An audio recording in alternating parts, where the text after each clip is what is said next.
So about the drivers of climate change over the last 550 million years, radiative forcings versus plate tectonics.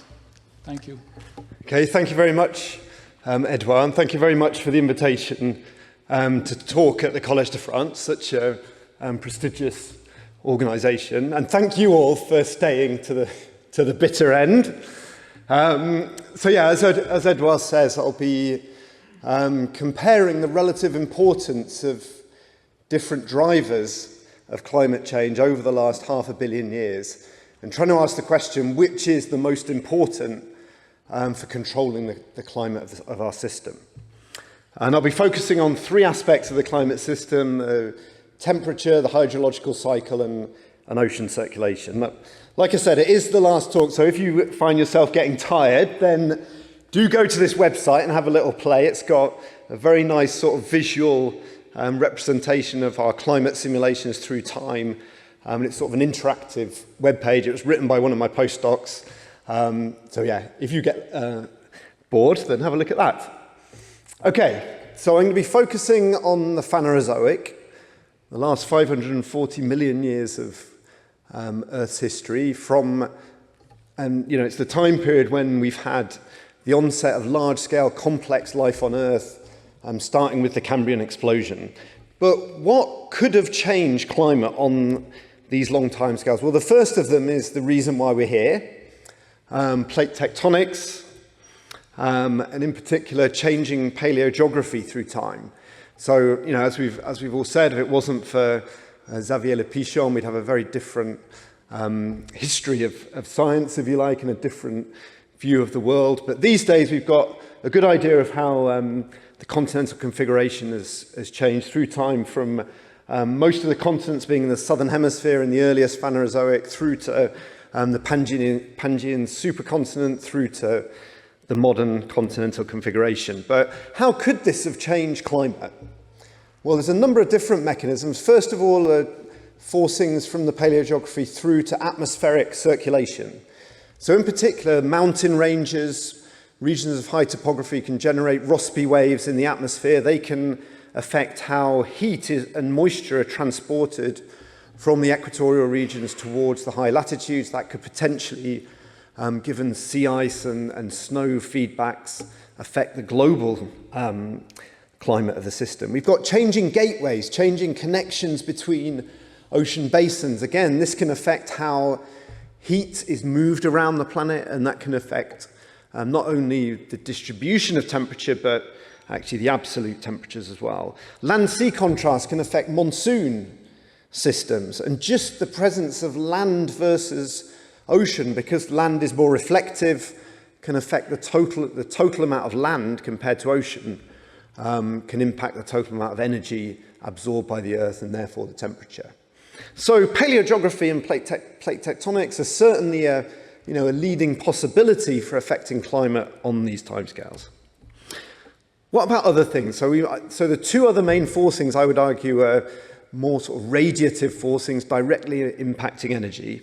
First of all, through the Phanerozoic, we've got about a 5% increase in the amount of energy coming from the sun. The solar luminosity has increased through, well, since the formation of the Earth, but we've had an almost linear increase in energy due to the sun gradually converting hydrogen to helium, and temperature increasing, and input of energy. We've also got CO2 in the atmosphere change. Now, we've heard a lot about this from Barbel, in particular the last 50 million years, but now we're looking on longer timescales. Like she said at the end, we're coming up with new reconstructions of CO2. This is a somewhat old reconstruction from going back nearly just over 400 million years. We've got concentration of atmospheric CO2 on this axis from the present day back to 400 million years. And you can see we've got some idea that this has changed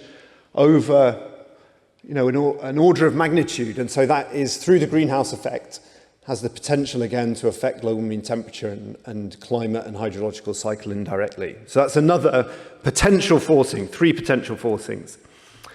CO2 itself, as Barbel talked about, is influenced by many things. So volcanic emissions and weathering, which, as we heard from Emmanuel as well, are potentially influenced through plate tectonics.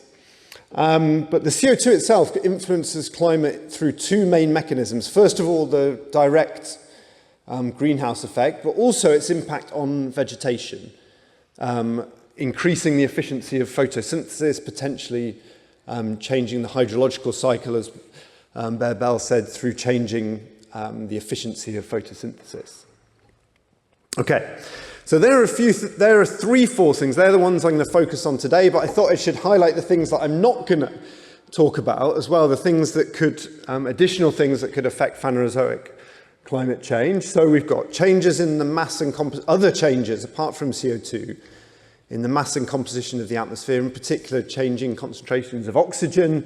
We've got the orbital astronomical configuration of the Earth. Well, if you're interested in Phanerozoic change, maybe that's on a faster timescale than what we're talking about here, which is sort of multi-million year changes. But as you know, we can have impact events which can directly affect climate. Changing evolutionary biology. We know that there are interactions between life and the planet, and as vegetation and life evolve. You know, James Lovelock in particular talked about these interactions and the Gaia hypothesis, how that could also impact Phanerozoic change. Even the rotation rate of the Earth has changed measurably since 500 million years ago. But how has the system responded to these external forcings? Well, you know, going back even to the early 80s and even before that, we've got records of ideas that we had these large-scale transitions between greenhouses and ice houses, this famous sort of double peak through the Phanerozoic, including the Cenozoic cooling down here that Bebel was talking about, and linking that to potential changes in volcanism. More recently, we've extended a lot of these proxy data sets going through the Phanerozoic from various different types of proxies. As you can see, as we go further back, they become more and more sparse. This is literally just a count of the number of records that we have for these different proxies. When you go back to the early Phanerozoic, we're relying almost entirely on the oxygen isotopic composition of ancient organisms. But you can put these together to make composites and estimates of global mean surface temperature. And you can do this by making various assumptions about the proxies themselves and also making various assumptions about the patterns of temperature change to come up with a global metric to sort of fill in the gap. These are three different published estimates for global mean temperature through the Phanerozoic. And you can see there's quite a lot of disagreement, especially as we go further back in time, maybe disagreements of the order 10 or even 15 degrees Celsius in the global mean. In the Cenozoic, there's more agreement, but even then, you know, there's still uncertainty associated with these estimates. But we've got some idea of the global mean response to these total forcings. Just to put this in context, as Bebel said, recent warming has been 1 degree Celsius. And in fact, climate skeptics have used graphs like this to say that recent climate change isn't important, but really it's the rapidity of the current change that we're experiencing that is, you know, the key thing for human societies. Okay, so the main sort of research question that I've been interested in and worked on for the last few years is really, can we understand the relative importance of these different mechanisms?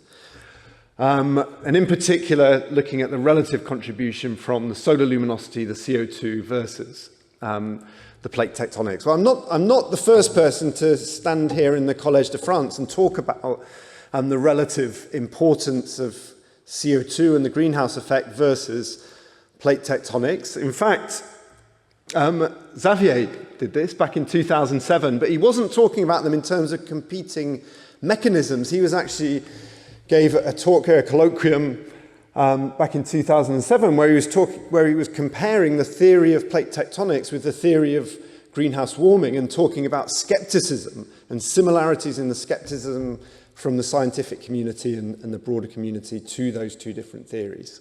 But here I'll be focusing on the sort of the scientific relative importance of their drivers. So to do this, I've carried out a set of climate model simulations over the last 500 million years with prescribed concentrations of atmospheric CO2, prescribed paleogeography, and solar luminosity. Now, all models are wrong, but they have their differences, and so it's always important to test these things with different models. There's another group at Peking University in Beijing who are doing similar sets of simulations, addressing similar questions, and we're sort of comparing our results as we go along. Like I said, we've got one simulation every 5 million years or so. I thought I'd take a bit of an aside just to give a bit more detail about what a climate model actually is, though, and in particular what a paleoclimate model is. Now, if you go back to the 70s, a paleoclimate model actually was a model, a physical model of the Earth. This was back in 1972. Lunt built a turntable. He was interested in sort of early Cretaceous, Jurassic climate change. He built this turntable with sort of polystyrene cut-out continents, water here. He rotated it around. He had air coming out of these copper tubes here and dropped little bits of paper onto the water and looked at how the ocean circulation moved and how paleogeography and plate tectonics affected ocean circulation. But when we talk about climate models now, what we really tend to think about is a numerical model, something that is based on our understanding of the equations that govern the climate system. And in particular, at their very core, climate models solve a set of equations that we can write on one side of A4. And it's very simply just the Navier-Stokes equations, which are basically solving Newton's second law, F equals ma. We've got the first law of thermodynamics saying that the work done on an object is going to be equal to its internal energy change, conservation of mass and moisture, and the ideal gas law. And that on its own is actually enough to give us a lot of the features of the climate system. It's a lot more complicated than that in practice. We've got to take into account, in particular, some of these terms in terms of where energy is being produced in this equation are very complex. We can't solve the Navier-Stokes equations analytically. There's a prize of $1 million for anyone who manages to come up with an analytical solution. In reality, we have to discretize these equations on a grid covering the Earth. We break the Earth down into these finite-sized grid boxes that go up in the atmosphere, down in the ocean, and we make approximations to these equations in that way. Now, the key thing is that these models formulated in this way can't tell us anything about what's happening on the spatial scale smaller than one of these grid boxes. And as a result, and it's the reason why all climate models are slightly different and give different results, is that we have to approximate those subgrid scale processes. So processes associated, for example, with cloud formation and development, convection in the atmosphere, eddies in the ocean. Now, all of these subgrid scale processes are actually very important for determining climate change and the response of climate to forcings. And that's why we have different models, because they have slightly different ways of approximating these. Over time, the size of these grid boxes, as computational power, computers have improved, the size of these grid boxes typically has got smaller and smaller. And so what we hope is that our models have improved through time.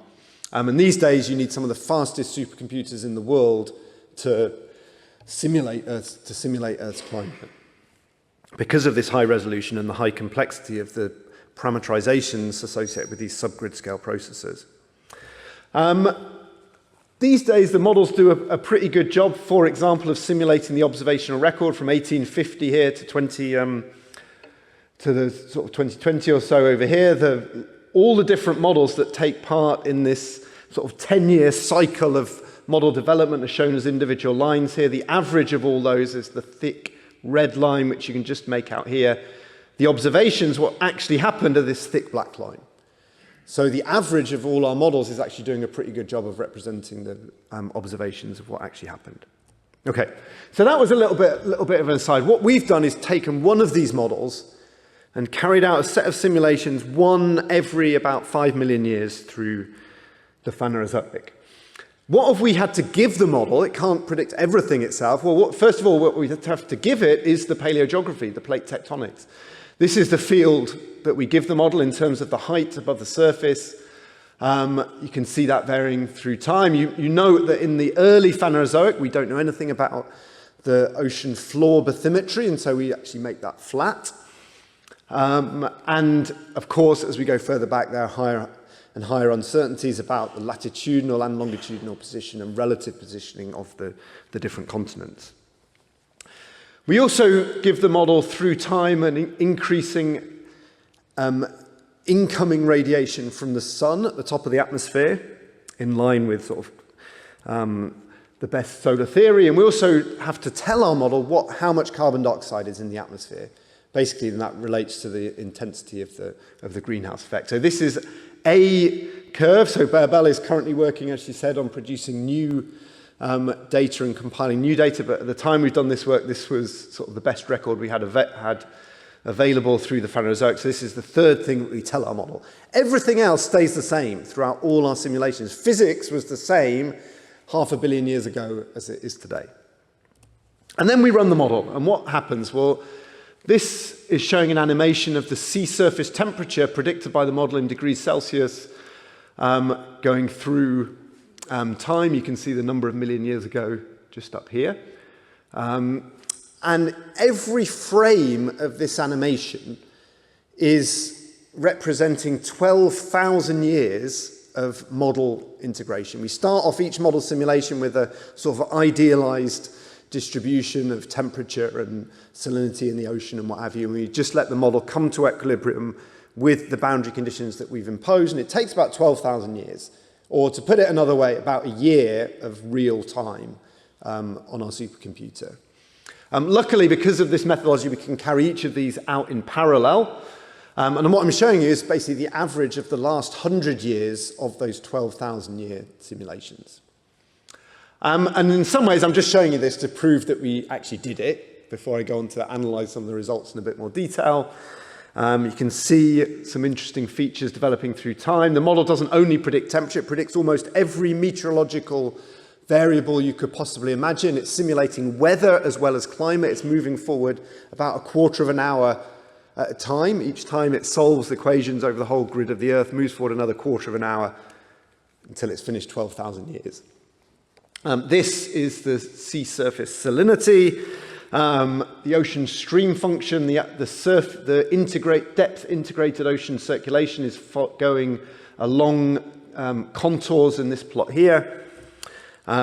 We've got regions, what we call the mixed layer depth, where we've got deep water formation driving that ocean circulation change. Models predicting surface winds, which is shown here by these arrows. Many, many other variables, including here the precipitation, amount of rainfall here in millimeters per second. So what we want to do is understand the relative contribution and the mechanisms behind these changes that we're simulating here. And I'm going to focus on three of them. I'm going to focus on temperature, the hydrological cycle, and the ocean circulation. So first of all, before we do that, we probably want to evaluate our simulations in some way and say, well, how well do they compare with the geological record? That's shown here. I've got those same three geologically based estimates from proxies of the global mean surface temperature here in red, blue, and green. And the black lines here are our first set of simulations that we carried out.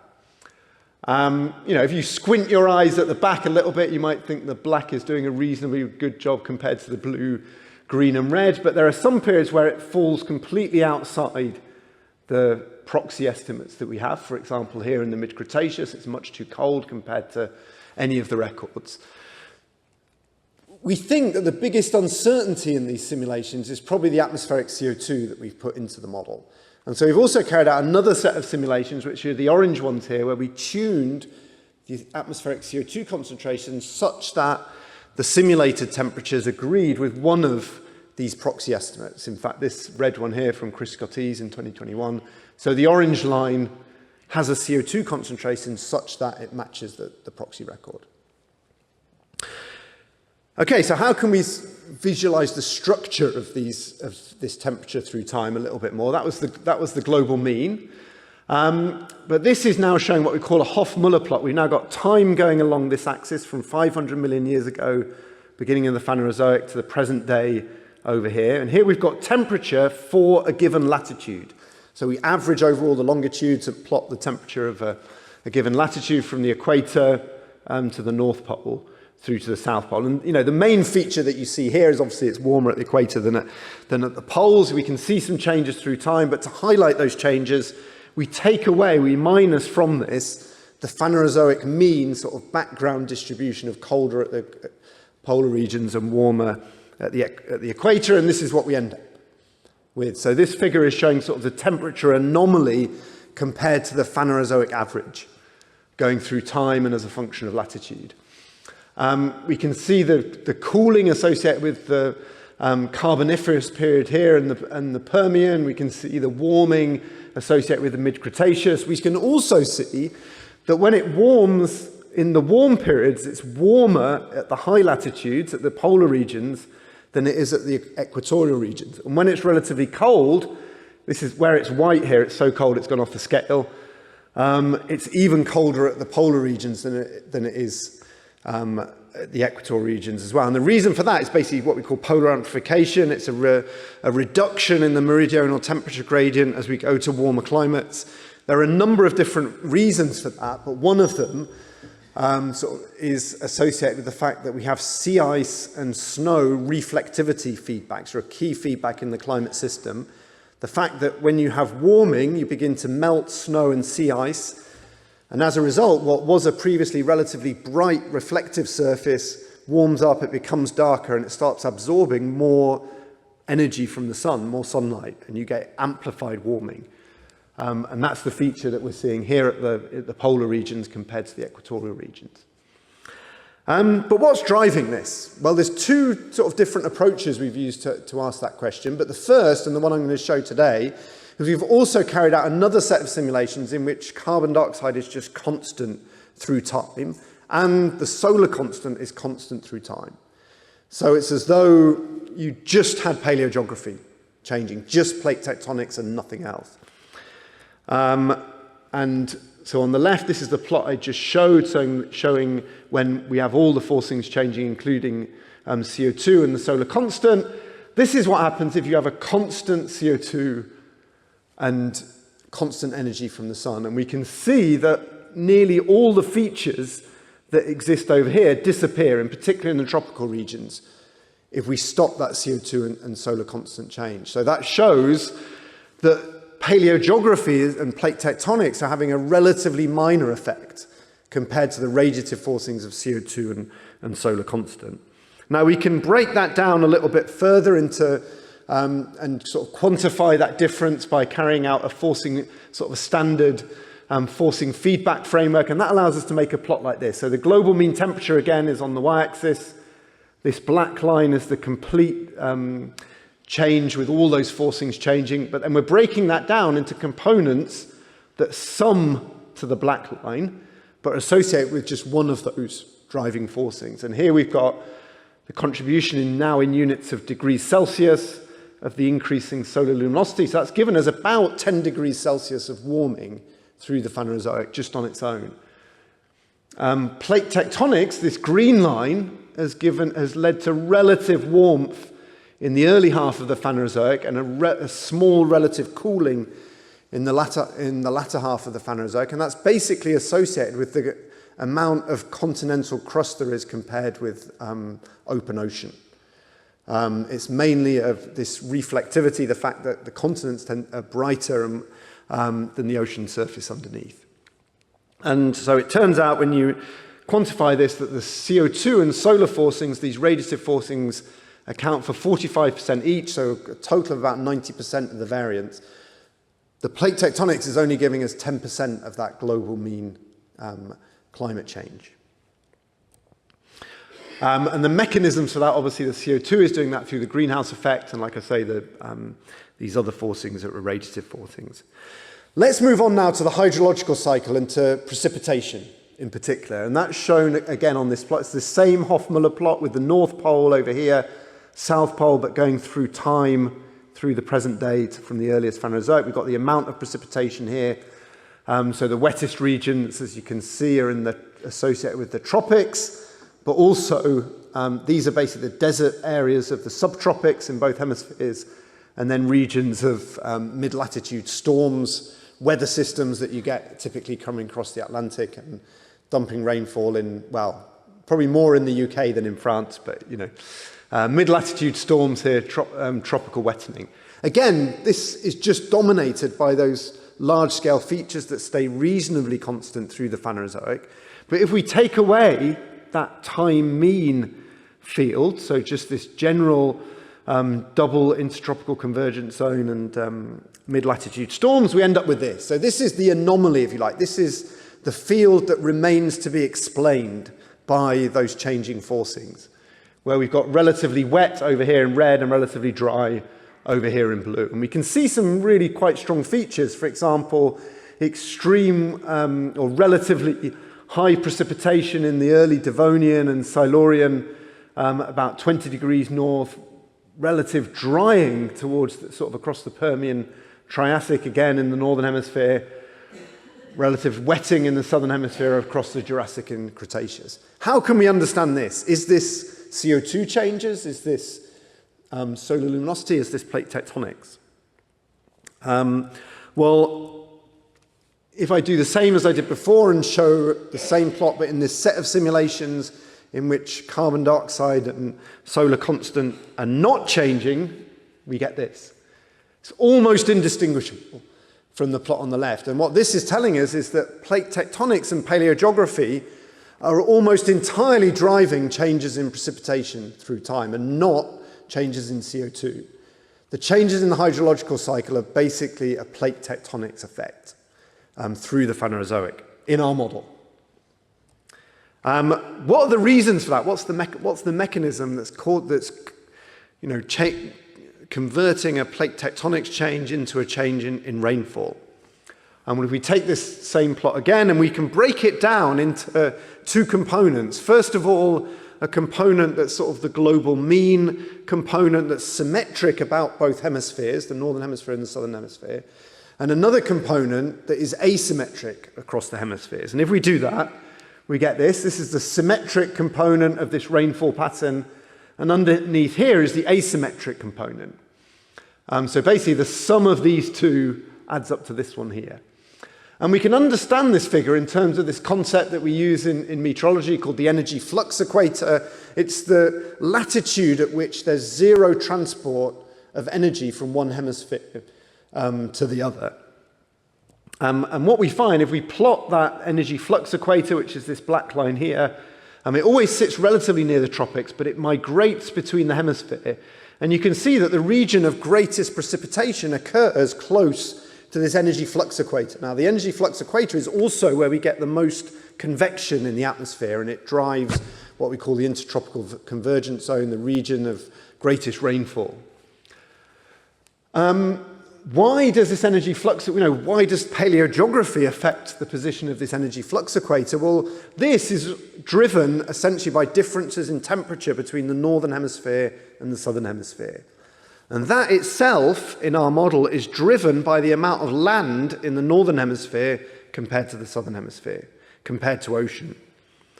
And in fact, if we plot that anomaly, so this is showing the ocean area, again, as a function of latitude and as time, we can see that it corresponds to this same anomaly in zonal mean precipitation. And what's happening here is the hemisphere with the most amount of land in is relatively cold because it's more reflective, because of the higher reflectivity of land compared to ocean. And it means that we're getting transport of energy by atmospheric processes primarily from the oceanic hemisphere, if you like, into the land hemisphere. So finally, can we understand ocean circulation as well? What's driving ocean circulation? Is that carbon dioxide? Is that the strength of the sun, or is that plate tectonics?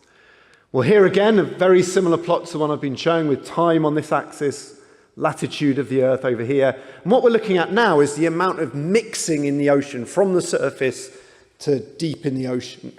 Now, this we can take as a sort of an indicator of the strength of the ocean circulation, where you've got a lot of sinking of waters in the polar regions that drives large-scale ocean circulation, similar to those associated with the Gulf Stream that we have in the Atlantic today, and the Atlantic meridional overturning circulation, the AMOC, about which there's been a lot in the news recently about whether that's slowing down in response to CO2. What we're seeing here, for example, just to highlight a few things, it's saying that in the Triassic, we've got nearly all the deep water is being formed in the southern hemisphere at the polar regions. That'll be driving a transport of heat from the polar regions southwards, forming sort of a convective cell in the ocean. However, if you go to the Silurian and Devonian, that sinking is instead happening in the northern hemisphere. If we look at the present day, this sort of increase that we're seeing in deep water formation in the sort of latter half of the Cenozoic is basically the Atlantic overturning circulation turning on, associated, like I said, with the Gulf Stream. Occurs in our model about 30, 40 million years ago. Okay, but what's causing this? Well, again, we can go back to our set of simulations where only paleogeography is changing. Well, actually, before I do that, this is showing, again, the anomaly of this relative to the time mean. So again, we can see those regions of deep water formation are in red compared to regions where deep water isn't forming in blue. But if we look at our simulation where only paleogeography is changing, we get this. Again, almost identical to what's happening on the left, which means that in our simulations, carbon dioxide and the strength of the sun are almost irrelevant for the mode of ocean circulation that we have through the last 500 million years. What is causing this? How does paleogeography control ocean circulation and the regions of this deep water formation? Well, again, we can look at what might be driving this deep water formation. It tends to occur where you have dense ocean waters at the surface. Now, ocean waters can be dense for two reasons. They can either be dense because they're cold, or they can be dense because they're salty, have high salinity. And in the model, we can determine which of those is controlling the density, and it turns out that it's almost entirely salinity driven. So these changes in density are related to the changes in surface salinity, and the changes in surface salinity themselves are related to what's happening in terms of the precipitation input, the rainfall input, and the river runoff into the ocean. And as we've already showed, precipitation itself is driven by paleogeography and plate tectonic changes. And so, again, this is the mechanism that we have for these changes in ocean circulation. It's basically affecting, plate tectonics is affecting the patterns of precipitation over the globe, that's affecting where, how saline the surface waters are, which is then driving the sinking and the ocean circulation. So, to summarize the very first part very briefly, we've carried out this new set of simulations through the Phanerozoic. We find that these radiative forcings of CO2 and solar luminosity dominate these large-scale temperature features, the global mean temperature response. However, plate tectonics is dominating the spatial patterns in rainfall through the interhemispheric continental area, and also dominating the ocean circulation response. Again, through changes in surface density driven by changes in precipitation. And so, looking back to the work of Xavier Le Pichon, I think what we've seen is that plate tectonics have huge implications for the evolution of our climate system. So just in the last 5 minutes or so, I thought I'd talk about some other implications of this, not just in terms of climate, but also in terms of biology and ecosystems on the planet. And we've done some work working with paleobiologists who've used our model simulations to try and infer things and understand past distributions of plant and animal life. And I just wanted to give a couple of examples here. David Pfoffer was very interested in the distribution of early pterosaurs and how they changed their distribution through the Carnian pluvial episode and the late Triassic. And what he found is that during this period, they changed their distribution. This is based on data from the paleobiology database, basically distribution of these fossils of these first flying vertebrates, and he found that their distribution was being controlled and correlated very strongly with changes in rainfall in the model, the changes in where there was, basically where it was wet enough, there was enough moisture around for them to live. And as we've just said, that itself driven by plate tectonic changes. So plate tectonics is driving the distribution of some of these early, or some of these dinosaur species, for example. Some work with Mike Benton, in other words, and Flannery Sutherland was looking at the dispersal of some early reptiles. And again, showed that they were being controlled, their distribution and how they migrated through time was again being controlled by regions of high precipitation, which again we've shown are related to plate tectonics. We've also got one of our postdocs, Julian Rogger, who's been interested in biodiversity, so plant biodiversity through time, and how that is controlled by climate. He's taken, again, some of our simulations in terms of their temperature and precipitation through time, and he's built a biodiversity model, a global biodiversity model that he's tested for the modern. So this is modern observational biodiversity data. So where it's red, you've got regions of relatively high biodiversity. Where it's blue, you've got regions of very low biodiversity. This is the output of his model when it's driven by modern climate fields and sort of modern continental topography, etc. He's then run his model through time, through the Phanerozoic. This is showing the evolution of predicted biodiversity through the Phanerozoic, driven by the climate simulations that we have and the paleogeography, the plate tectonics itself.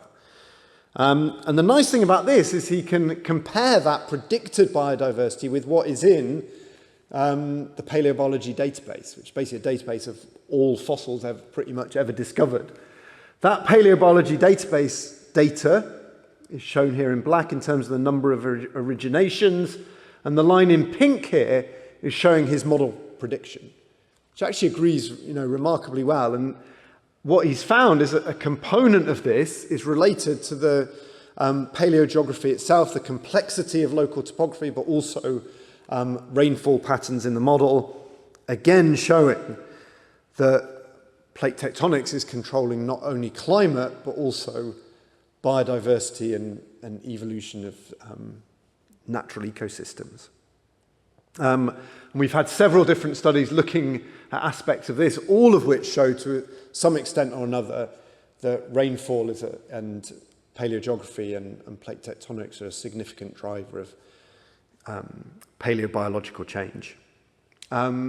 So I'd just like to finish there and say thank you very much for sticking until the end, and we'll see if there are any questions. And also just to say that all the climate model results that I've spoken about are available for use if people are interested in looking at those for example, driving weathering models or whatever it is that people are interested in doing, then you can download them from here or email me and contact me. So thank you very much.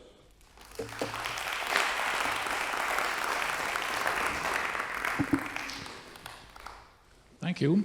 So, okay. Thank you for this last talk, and I think that we can close this meeting. I mean, I thank you all for, and I thank you also the speaker for the afternoon, and I thank you all for your patience to stay towards the end, and we can close this symposium about the Earth as a dynamic planet, as a tribute to Le Pichon. I'm sure that you would have appreciated it to gather in the same room people working on planets and climate, and also especially geodynamics. So thank you again for being here.